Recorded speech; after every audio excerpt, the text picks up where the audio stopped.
mental health is at an all-time low. We have a loneliness epidemic, especially also among younger people. We've got chronic stress and burnout, and we've got depression, anxiety. This is really like disease patterns that we're seeing. You can look at the statistics, at the data. This has become a huge thing, especially after Corona. And our core hypothesis was, can we create somewhat like a gym, but for mental health?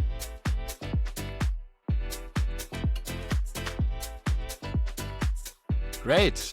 Welcome, Frankie. Today I'm joined by Frankie Gartenmann here at the BeWell podcast. She's co-founder of KEEN Wellbeing in Zurich. KEEN calls itself Europe's active recovery club, offering guided and self-led sessions combining saunas, cold plunge, breathwork, and all that good stuff. And your first location is in Zurich. And now I'm happy to learn a lot more about KEEN Wellbeing and also about you personally, maybe.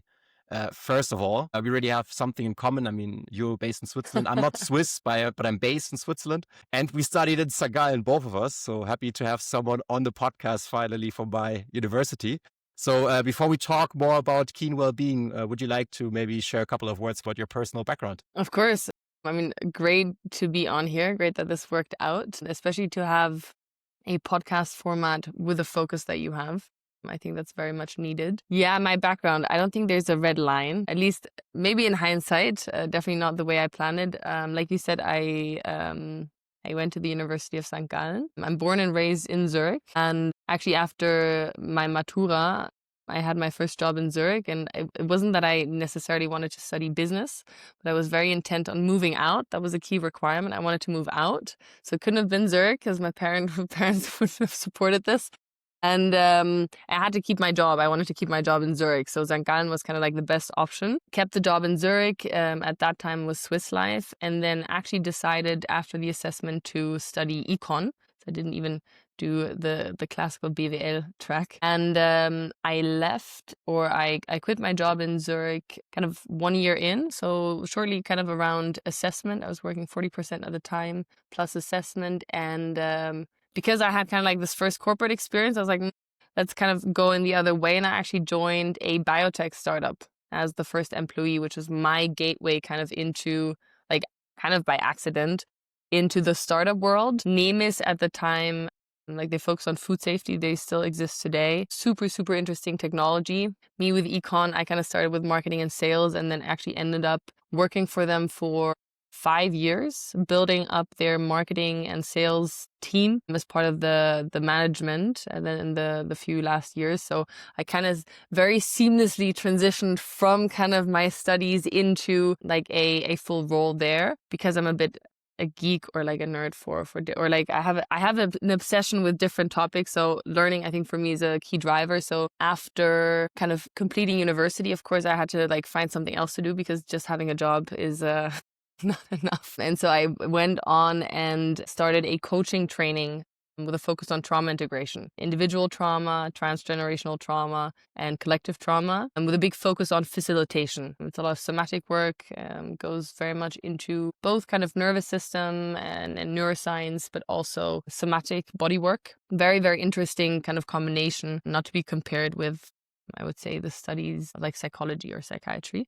but got really obsessed with that topic and ended up doing now the last 2 years another in-depth training with a focus on collective trauma. And during I think it was the silent retreat. So part of the module is 1 week of absolute silence, meditation for 14 hours a day. I really, really had the calling to found a company in the, at least what called to me, the mental health space. And this is kind of where KEEN, or at least my part in KEEN, came from. It's a very short story. It's not a big CV. Great. No worries. It's not supposed to be a run me through your CV question. And I think you pointed out quite well what was also maybe your personal motivation to enter that space, right? I mean, oftentimes when I notice is people entering that space, they oftentimes have this great founder market fit, so they have maybe really personal motivation that drives them to, enter that space. That's exciting. So after, you realize I'm all into that topic, what was maybe, the aha moment to actually get started with KEEN Wellbeing? What was maybe, how did the market look like? I mean, it still looks like that, probably. I mean, you guys want to change it. But what's the status quo? What was the gap in the market that you guys identified that led you to found actually KEEN Wellbeing? I mean, I feel like stories are always easier to explain in hindsight than when you're kind of going for it. For me, it was very clear. I'm a very impact-driven person. I don't think I'd be purely motivated just by financial kind of incentives. And so for me, it was clear I wanted to do something in the mental health space. We're also talking in the years after Corona, where I feel like especially our generation, or like there was a huge impact on the younger generations when it comes to mental health, when it comes to kind of loneliness as well. And for me, that was very clear, and that was my requirement.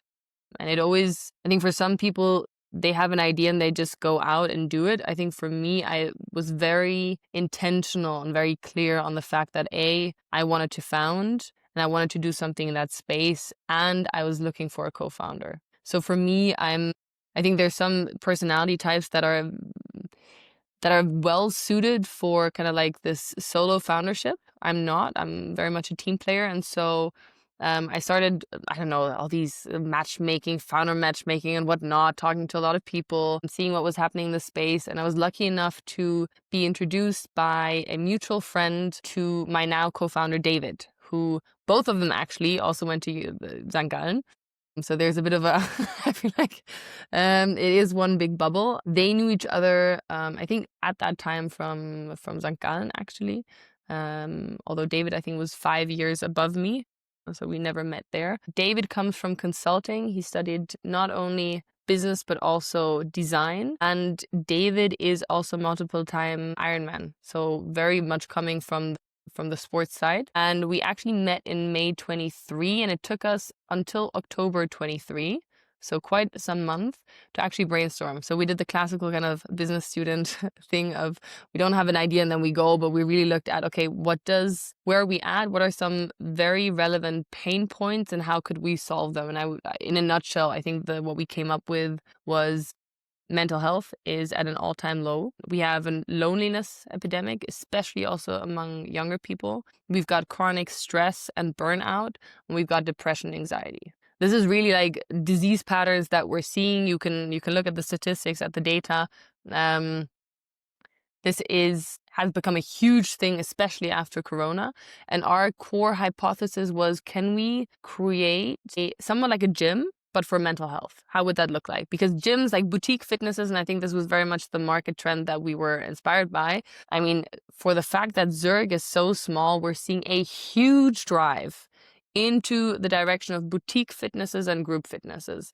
And for us, it was like, can we build the equivalent? How would a gym for mental health look like? And the first thing you end up is looking at breathwork. 80% of people breathe too superficially, too fast, which not only has physiological implications, but that's a way to signal your body you're in stress. So breathing is one of the easiest, most accessible tools. I think when we started at the time, breathwork was still very much in the woo-woo spiritual corner. The moment you start looking at mental health, you look at ice bath. There's emerging research looking at dopamine, looking at all these benefits, especially also when it comes to treating depression. And so that was super interesting. And the moment you start working with ice baths, you also very, very quickly end up at contrast therapy, which is the combination of ice bath and sauna.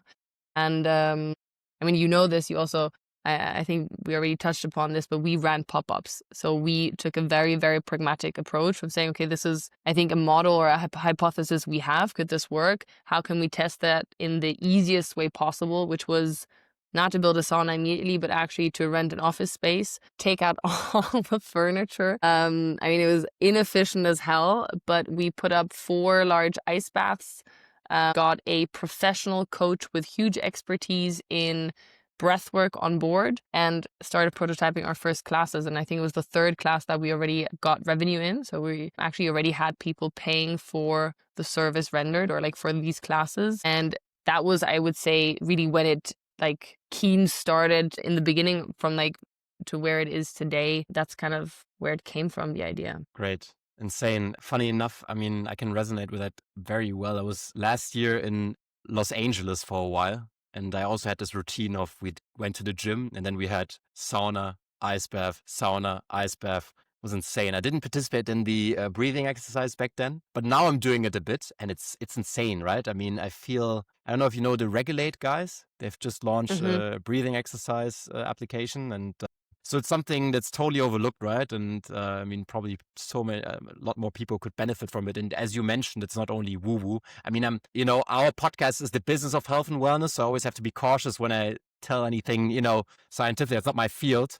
If you're following sort of the industry, you hear people that it really has true benefits, right? Breathing and all that stuff. So it would be interesting to maybe learn a little more. Maybe one question. So you started off with those pop-up stores, and you already gained some traction. You saw, hey, there's really demand. People are really enjoying it, apparently. When did you guys launch, your first, let's say, brick and mortar store in Zurich? And how does the current product offering look like? Could you maybe, for someone who's brand new and has never heard of you guys, walk us through the classical KEEN user guest experience? You have quite a few recovery and experiences and treatments. Maybe give us a little overview.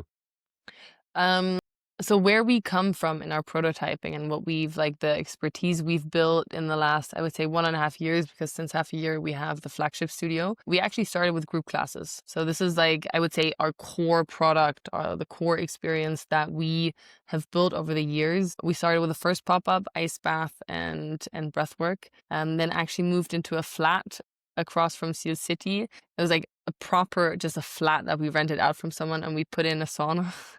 I mean,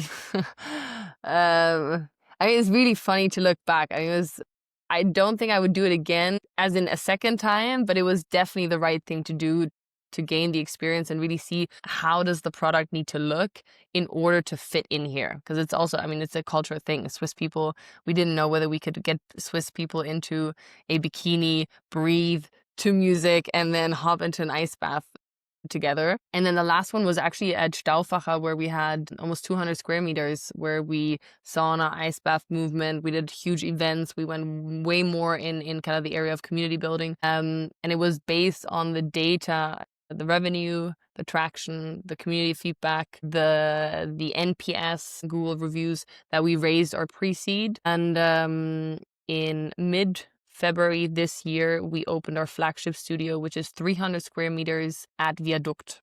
So in the old viaduct arches in the middle of Zurich. And the offering that we have today kind of has different pillars. So we have the first pillar, which is group classes. Group classes, that's not just one guided experience, but we break it down based on protocol. So I think this is very much where we come from. Also, personally speaking, we wanted to create protocols and offers that are outcome oriented, which means we work with benefits. Temperature of the ice bath, how long you stay, how often you go. Same thing with the sauna, temperature, humidity, breathing exercises, which ones for how long and which combination. This is what we prototype to build different classes. You have color, you have scents, so Aufguss rituals, where you put essential oils on the oven, distributing the scent and the oils in the sauna. And you have music. We go from hard techno to sound healing, candlelight, super chill. And we have everything, but the use cases, at least in our kind of expectation, are very clear of, are you stressed and want to be regulated? Are you tired and need to kind of really recharge and get more energy? Are you building resilience? Are you really looking to build physical and mental resilience? Are you just looking for flow and productivity? Maybe beginning of the day, you're going to work. So these are different use cases, and we've prototyped these classes. You always have a coach. You have someone who guides you through 16 minutes of breathwork, sauna, and ice in different protocols. That is the core of, I would say, where we come from. Now, not everyone is a fan of group classes, especially in a sauna setting. Yeah, can be quite intimidating. So we have something called at the moment Solo Journey, which is just means it's self-guided. You come, you get access for an hour. You always have staff on site that can advise you on different protocols. But basically, you get access to our 30-person sauna. You have our 4 large ice baths, and you have a recovery lounge with compression boots, massage guns, black rolls, whatever you need. So you get to design your own experience within an hour. Those are the core 2 kind of pillars that we have. because we're community led, and this is kind of like where the mental health is in that sense, not just mental. It's you got to be healthy physically, you got to be healthy emotionally, you got to be healthy mentally, and social is a huge aspect, right? So we actually play a lot on what we call socials, which is bringing people together. This is a Friday evening. This is a Saturday evening. This is events and collaborations with gyms, but also other companies. We bring in bands, DJs. So it is that kind of like nightlife community aspect, but in a different setting than you're used to. And the last thing we offer, of course, are treatments. So that's physio, it's massage, dry needling, just to kind of add on the experience or the offering. That's where we're at. That's great. You're certainly creating a lot of FOMO here. I'm still in St. Gallen, so it's incredible. Maybe, I mean, on your website, and you alluded to it already quite often, you have different protocols, and you also proclaim, okay, those protocols are actually rooted in science, right? I mean, it would probably go beyond the scope of this podcast to, I mean, it's not a lecture about breathing or the benefits of sauna. We're not an Andrew Huberman podcast. But could you give us maybe, slightly an introduction, what are health benefits for maybe the regular person in terms of maybe energy, mood, sleep? Yeah. Of, doing sauna, ice baths, breathing exercises. What is something you can share? So you have the different tools. And if we break that down in general, breath work is super, super interesting, not just for respiratory health, but also kind of have to think like this. When you breathe too fast, too shallow, which is kind of like over breathing or a lot of mouth breathing, what ends up happening is that you have less oxygen in your cells or in your tissue. It also leads to your mood. Like imagine you're more tense and you breathe faster. That gives you anxiety. That is the symptom, the signal to your body that you are not entirely safe and comfortable. So breathwork has huge benefits. There are different techniques. There's also very different schools of thought. We come more from the corner of oxygen advantage, functional breathing, really looking at what does breathing health look like and how can you make that as accessible as possible. So we go in the direction of how do you breathe to energize? How do you breathe to really regulate and calm down? To make it super, super simple. When it comes to sauna, I would say that is probably from all the tools that we used, there's the best data kind of base. There's one fantastic study from Finland where they actually looked at, I think it was like a 30-year study, looking at the impact of sauna on cardiovascular health. So you can imagine sauna is kind of like a workout for your body, similar to sports. Great. With the difference that you're not actually using your muscles, but it is a super positive stress. You detox. And there's some really, really interesting findings when it comes to, I think it's a 42% decrease in all-cause mortality if you sauna regularly. So the impact is huge. There's also research on a decrease of risk for dementia or like Alzheimer's, and there's more and more coming now. But in like to break it down, also given this is not an Andrew Huberman podcast, you can think of it like a workout for your body without the intensity for your muscles. And lastly, you have the ice bath with reduction of inflammation, with huge impacts on metabolic health. So you burn a lot.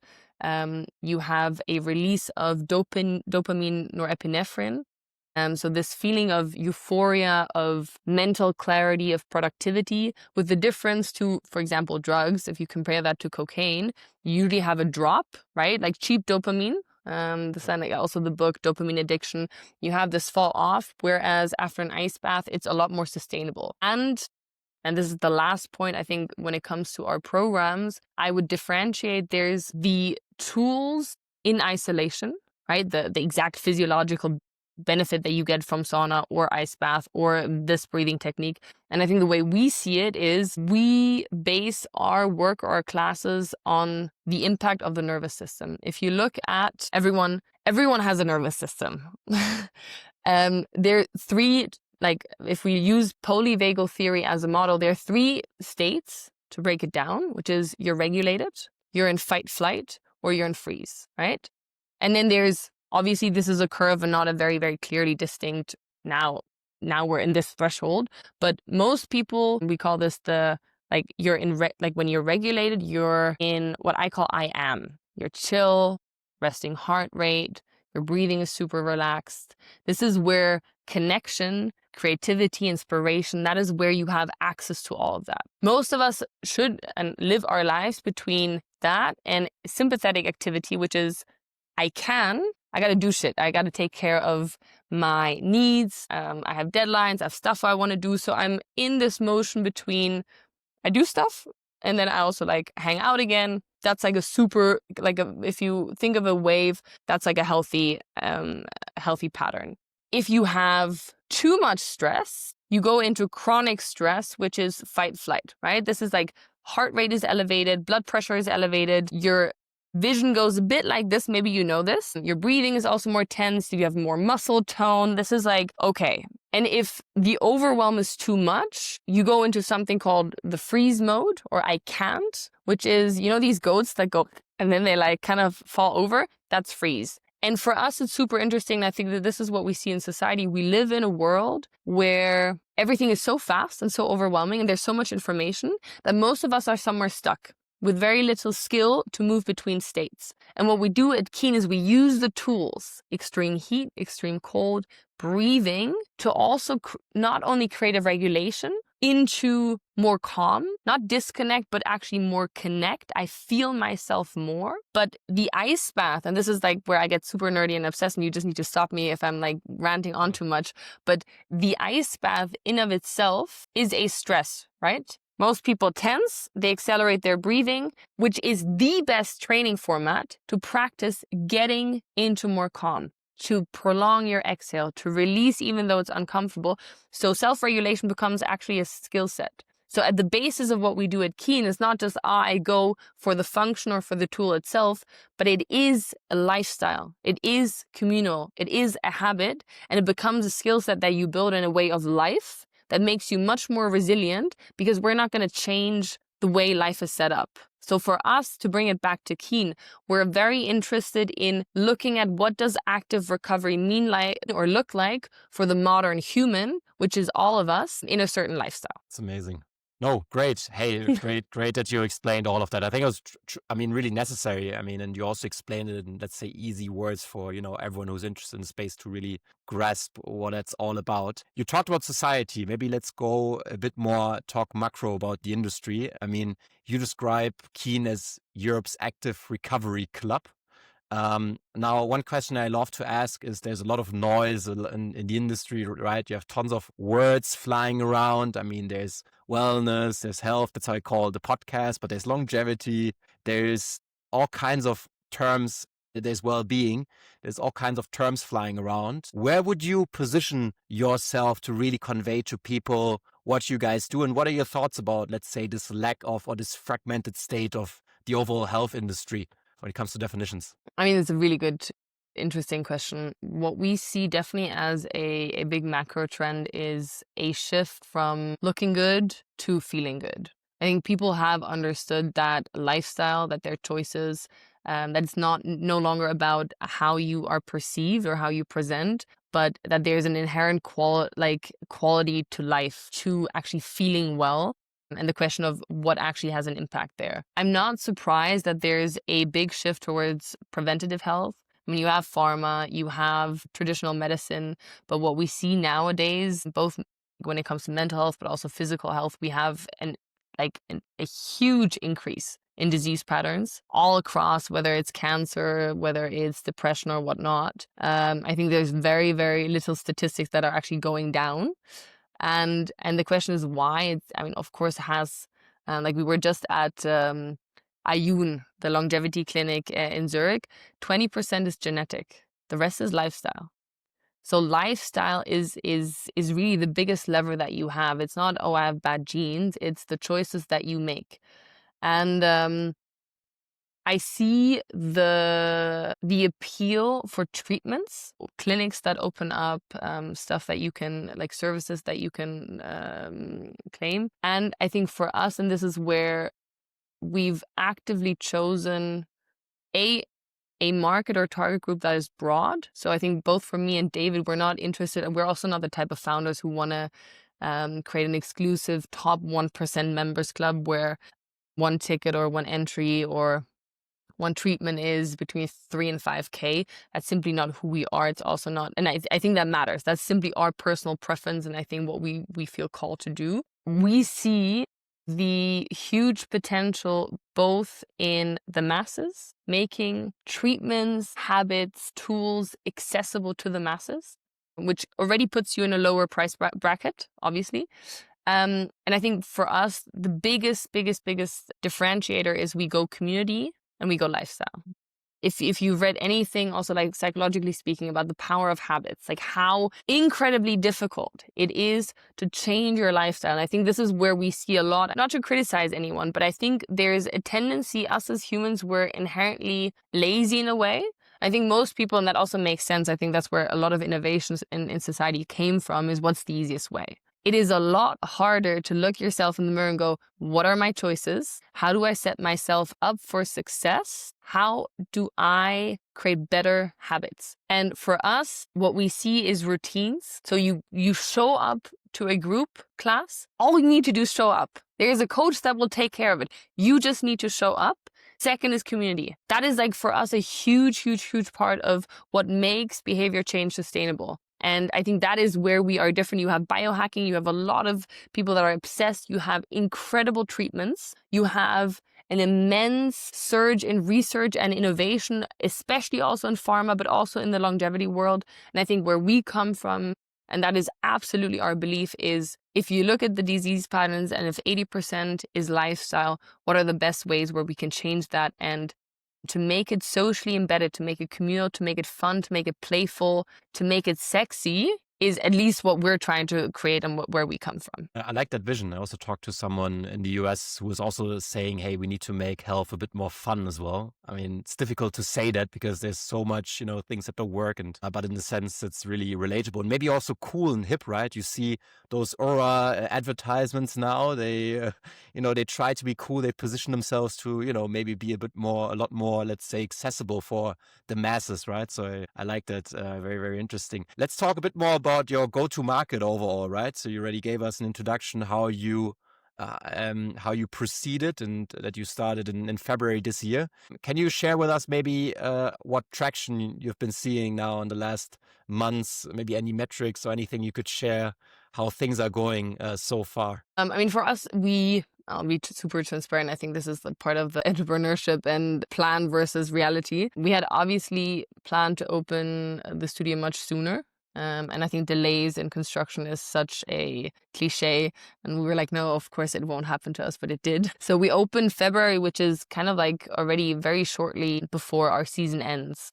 And what we do see is that we have a seasonal business. You have a lot more competition when it comes to time or activities in summer, especially in a city like Zurich, where people love their bodies, they love hanging outside. I mean, there's nothing better to do than in Zurich being outside in the summer. And I think we started quite strongly. I think we had a huge advantage by having done 1.5 years of pop-ups. I don't know how we would have started how we would have opened in Zurich without 1.5 years in an existing community that already loved the product. We hadn't invested in marketing for 1.5 years. So I think we ran like few Insta ads, but that was it. No marketing budget whatsoever. And we actually also didn't do that for the first kind of 3-4 months after opening the flagship. So what we felt or what we saw was a huge rush in word of mouth, which is also kind of understandable given that we're the first mover. We're the first ones who are doing contrast therapy in a group setting. I think David did an incredible job with the brand. He's very visionary and very concise. That's definitely not my strength. I'm more the pragmatic kind of let's figure it out and let's do it and test and move on. So we definitely complement each other there. We saw huge traction from the beginning, both on kind of our following on Instagram. Always given that we're in Zurich, right? Like this is not London, this is not Paris, this is Zurich, which works a bit differently. And we saw a lot of word of mouth. So when we asked people, how have you heard? User-generated content was for us also a huge game changer. So we actually never paid influencers to do anything. Naturally, if you create a beautiful space that is different that people haven't seen before, I think that was a really good call. Given that I was a bit scared of the summer. because you're two young founders. CapEx is huge. I mean, the investment into such a space, even if you've done a pre-seed, it always comes differently. It's always a tiny bit above budget. And I was really, really happy to see how the summer went. You can, looking at our booking rates, you can actually see when it was raining and when it was not. So we were lucky enough with a very, very rainy summer.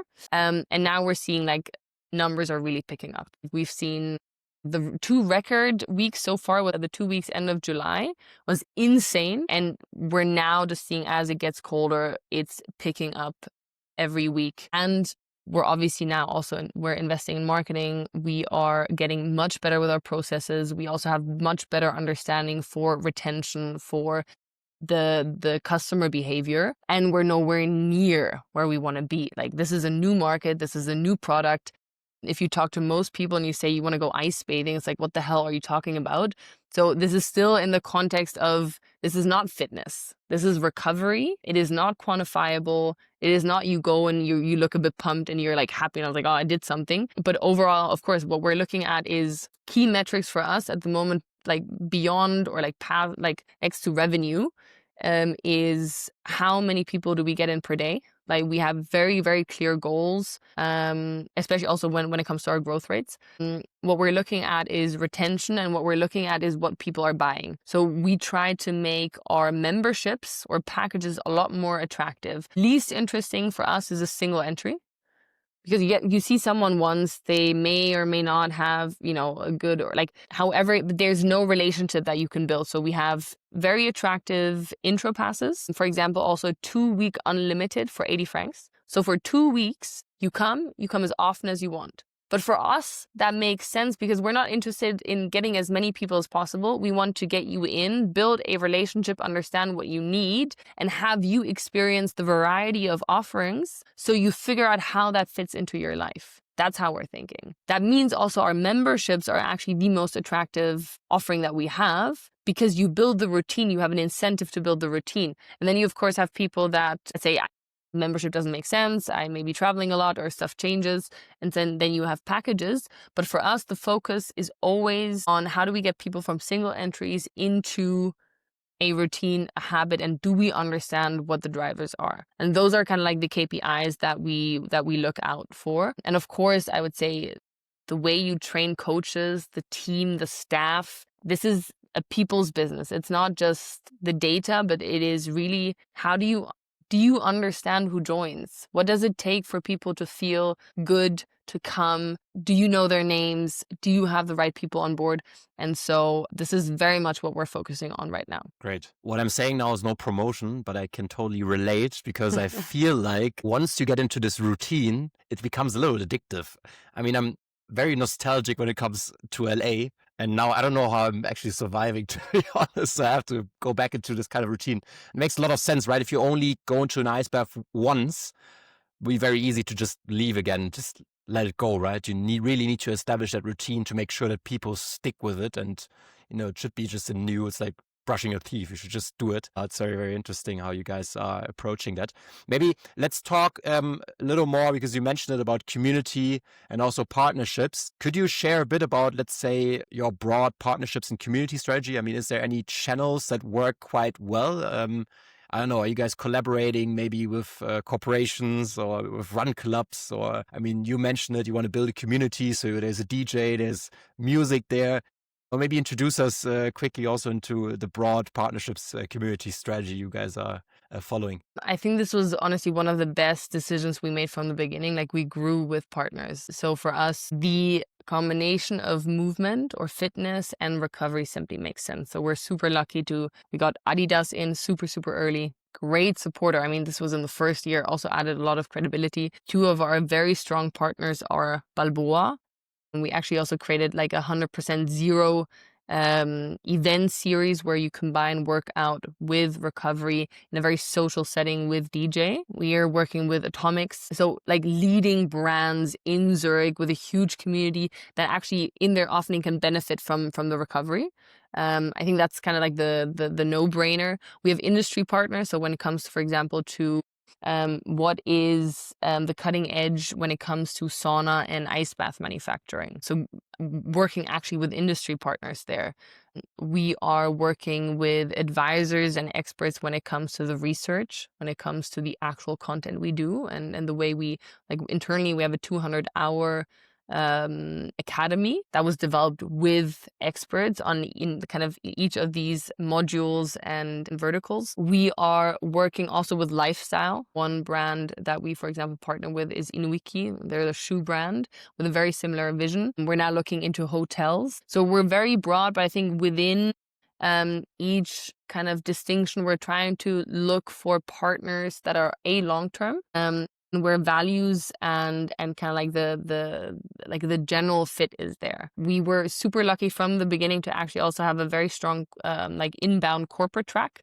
So there, I mean, different always between like what are customers and partners, but for example, we've done quite a bit with On Now, which is just simply also a leading brand and organization, not just in their field, but also the way they set up, the way they organize their well-being days, the offering they have for their employees. So for us, it's not just B2C in the studio, but it's really also supporting, working with large organizations when it comes to employee health. And we started by, and we also had the run clubs. We still have our own run club. I think there's a lot of more like social and like local engagement and activity that we do. But I think we're very much moving into a more strategic, clear partnership model where we look at what makes sense and who are our long-term partners and what can we replicate. Great. That's great. I mean, I could ask a lot more questions, but we're a bit time constrained. Exciting. I mean, maybe now before concluding, what are maybe the next milestones for you guys in the next months, years? I mean, is there any expansion plans? I mean, you raised funding, which is for brick and mortar store, maybe signals, okay. The ambition is to go eventually maybe beyond than, maybe just one studio in the future. At least I would imply it. Could you maybe bring us along what the roadmap would look like for you guys at KEEN Wellbeing in the coming years and months?